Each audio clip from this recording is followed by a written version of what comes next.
রহমানিররহিম। আসসালামু আলাইকুম। Hello guys, kitchen house ব্লগে আপনাদের সবাইকে স্বাগতম। আশা করি আপনারা ভালো আছেন। আল্লাহর রহমতে আমিও ভালো আছি।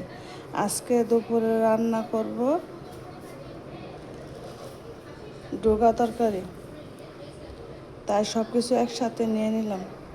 রান্না করব 1 চামচ মসুর গুঁড়ো দিয়ে দিলাম, 1/2 চামচ হলুদের গুঁড়ো, 1/2 চামচ তো কম জিরার গুঁড়ো, পরিমাণ মতো লবণ আর 1/2 চামচ কম রসুন বাটা দিয়ে দিলাম। পানিতে আমি মেখে নেব। এভাবে ডোকা তরকারি রান্না করে দেখেন, অনেক স্বাদ লাগে। মিষ্টি কুমড়া, ডোকা, পুঁই শাক, চিচিঙ্গা, সাথে একটা বেগুন দিয়েছি, কারণ এগুলো দিলে মাখা মাখা হবে তরকারিটা। কষি নেব, সাথে ছোটো আলু, কাঁঠালি বিচি, এগুলো সিদ্ধ করে নেব।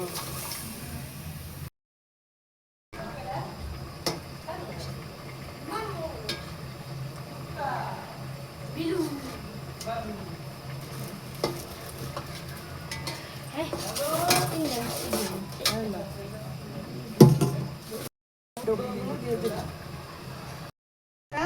মাছটা দিয়ে দিলাম, সব কিছু আমি পানিটা দিয়ে দিলাম।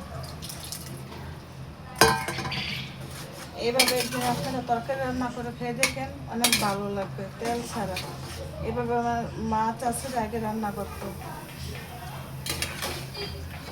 ডুগা ভালো করে সিদ্ধ হয়ে গেছে,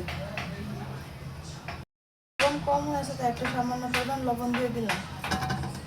দিয়ে কিছুক্ষণ পর তরকারিটা আমি চুলা থেকে নামিয়ে নেব।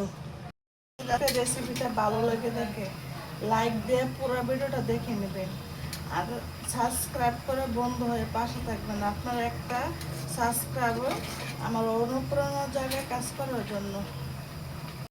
ভালো থাকেন, সুস্থ থাকেন, আল্লাহ হাফেজ। আর আমার ভিডিওতে বেশি লাইক দিয়ে দেবেন।